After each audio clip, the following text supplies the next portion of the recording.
Assalamualaikum warahmatullahi wabarakatuh. Yang saya hormati dosen pembimbing mata kuliah Daftar Infrastruktur Teknologi Informasi Seri Tamtuntun. Kami dari kelompok 14 akan mempresentasikan hasil diskusi kami tentang media penyimpanan digital. Sebelumnya perkenalkan, nama saya Rania Farana Montok sebagai moderator. Baiklah, langsung saja ke penyampaian materi pertama. Dan untuk penyampaian materi pertama akan dibacakan oleh ketua kelompok kami, yaitu Nurholiza Mawite, dan akan disambung oleh presentator selanjutnya. Baiklah, kita masuk pada materi yang pertama, yaitu penjelasan tentang media penyimpanan digital. Jadi media penyimpanan digital atau digital storage pada dasarnya adalah penyimpanan informasi digital dalam media penyimpanan, biasanya dengan cara elektronik.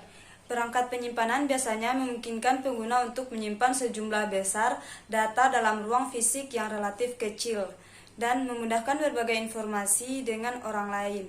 Perangkat ini mungkin mampu menyediakan data baik sementara atau permanen. Untuk kegunaan perangkat penyimpanan data digital sendiri adalah, sebagai contoh, komputer biasanya didukung pada penyimpanan informasi untuk bekerja. Media penyimpanan juga digunakan untuk membuat cadangan informasi penting. Jadi, untuk menyimpan data digital dapat melibatkan masalah keamanan, sehingga dapat membuat informasi yang independen. Biasanya merupakan tindakan pencegahan yang bijaksana. Beberapa perangkat penyimpanan juga termasuk dalam portabel yang dapat digunakan untuk mentransfer informasi dari satu komputer ke komputer lainnya. Untuk kekurangan media penyimpanan digital tersendiri adalah lambat diakses, dapat hilang terformat atau data rusak disebabkan oleh virus, dan data dapat diakses siapa saja atau mudah dihack. Nah, untuk poin-poin penyimpanan digital yang kami ambil itu diambil dari 3 jenis media penyimpanan digital. Yang pertama adalah media penyimpanan magnetik, kedua media penyimpanan optikal, dan yang ketiga media penyimpanan awan atau cloud storage. Untuk poin 1, 2, dan 3 diambil dari media penyimpanan magnetik, poin 4 dan 5 diambil dari media penyimpanan optikal, dan poin 6 dan 7 diambil dari media penyimpanan cloud storage. Nah, kita masuk dalam pembahasan poin pertama, yaitu hard disk. Hard disk adalah komponen perangkat keras yang menyimpan semua konten digital. Ada dokumen, foto, musik, video, program, preferensi aplikasi, dan sistem operasi mewakili konten digital yang tersimpan di hard disk. Untuk kelebihan hard disk tersendiri adalah kapasitas yang besar, transfer cepat, dapat dijadikan instalasi OS. Dan untuk kekurangannya adalah proses defragging crash lama, sulit dijadikan portabel, penggunaan daya listrik juga terkesan lebih besar. Untuk materi selanjutnya akan dilanjutkan oleh presentator selanjutnya. Baiklah, saya akan presentasikan poin 2 mengenai flash disk. Flash disk merupakan perangkat keras atau perangkat tambahan yang dapat digunakan untuk menyimpan data dalam bentuk digital. Flash disk juga disebut USB atau flash drive. Kelebihan, flash disk memiliki ukuran yang kecil dan cara penggunaannya yang simpel. Selain itu, flash disk juga memiliki harga yang cukup terjangkau untuk semua kalangan. Kekurangan flash disk mudah hilang karena ukurannya yang kecil. Baiklah, saya akan mempresentasikan poin 3 tentang memory card. Memory card adalah sebuah penyimpanan data digital, seperti gambar digital, berkas digital, suara digital, dan video digital. Kartu memori biasanya mempunyai kapasitas ukuran berdasarkan standar bit digital, yaitu 16 MB, 32 MB, 64 MB, 128 MB, dan 256 MB, dan seterusnya. Kelebihan, banyak pilihan relatif murah di konsumitas ukuran kecil.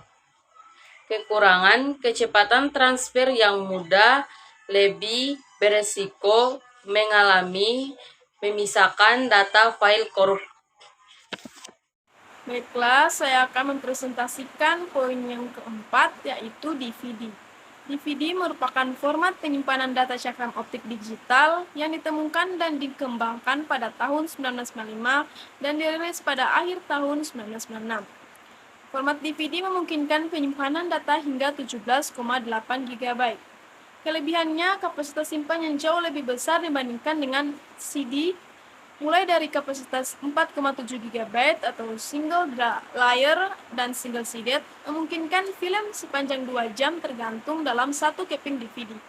Lengkap dengan track audio Dolby Surround DTS 5,1 dan ekstra bonus.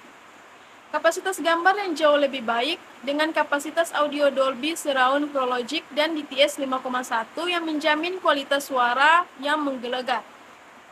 Fasilitas tambahan seperti subtitle atau multilingual, multi-angle atau sudut pandang berbeda adegan film, ekstra trailer, dan lain-lain. Kemampuan resume sehingga apabila kita belum selesai menyaksikan satu judul film, kita dapat melanjutkan tepat di mana kita meninggalkannya. Kekurangannya, sistem region code atau SRC yang membatasi peredaran keping DVD dan DVD player untuk beberapa negara atau suatu kawasan tertentu di dunia ini. Sistem enkripsi atau CSS yang membuat backup DVD menjadi sulit dan juga menyulitkan untuk memainkan platform Linux secara legal karena membutuhkan lisensi untuk mendeskripsikannya. Terima kasih. Baiklah, saya akan mempresentasikan mengenai CD. CD atau compact disc adalah sebuah piringan bundar yang terbuat dari logam atau plastik berlapis, bahan yang dapat dialiri listrik sehingga bersifat magnet.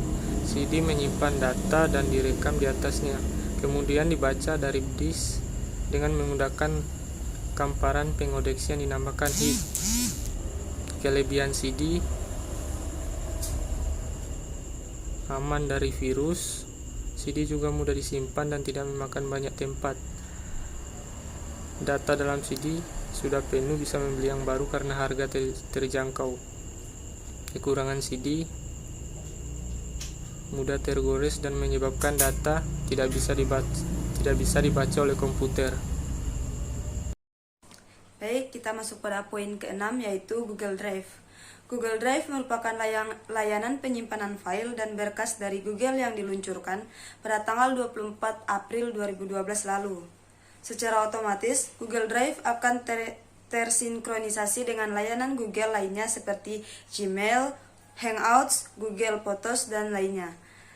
Untuk kelebihan Google Drive, sinkronisasi yang mudah dilakukan, jumlah memori yang cukup besar, dapat menyimpan file banyak, bisa dipakai sebagai hosting website, dapat digunakan sebagai backup data, dapat menjalankan maupun edit file, sistem keamanan yang cukup tinggi. Untuk kekurangannya, sangat tergantung pada jaringan internet. Backup data di PC masih belum optimal. Saya akan mempresentasikan poin 7 tentang Dropbox. Dropbox adalah layanan penyedia data berbasis web yang dioperasikan oleh Dropbox. Dropbox menggunakan sistem penyimpanan berjaringan yang memungkinkan pengguna untuk menyimpan berbagai data serta berkas dengan pengguna lain di internet menggunakan sinkronisasi data. Kelebihan: integrasi dengan produk Google, integrasi dengan produk Microsoft, dapat membuat dokumen berekstensi Pader menjadi akses dari berbagai platform, berbagai dokumen URL. Kekurangan: penyimpanan gratis hanya 2 GB, Dropbox tidak dapat diakses di Cina. Itulah tadi pemaparan materi dari kelompok kami. Adapun kesimpulan yang dapat kita ambil dari pemaparan materi tadi yaitu, seiring perkembangan zaman, media penyimpanan juga semakin berkembang. Media penyimpanan dari yang berbentuk fisik hingga non-fisik sekarang dapat kita jumpai, yang tujuannya adalah untuk memudahkan untuk menyimpan ataupun berbagi data dengan mudah. Sarannya adalah kita harus mengetahui bahwa media penyimpanan sangatlah penting, karena dengan membuat backup data, kita akan merasa aman apabila pada data tersebut mengalami kerusakan ataupun hilang. Yang terpenting adalah menggunakan media penyimpanan data dengan sebaiknya dan sesuai kebutuhan yang tepat. Baiklah, sekian presentasi dari kelompok kami tentang media penyimpanan digital, dan terima kasih untuk para presentator. Jika ada kekurangan kami minta maaf, dan jika ada kelebihannya tidak usah dikembalikan karena kami orangnya ikhlas. Terima kasih. Wassalamualaikum warahmatullahi wabarakatuh.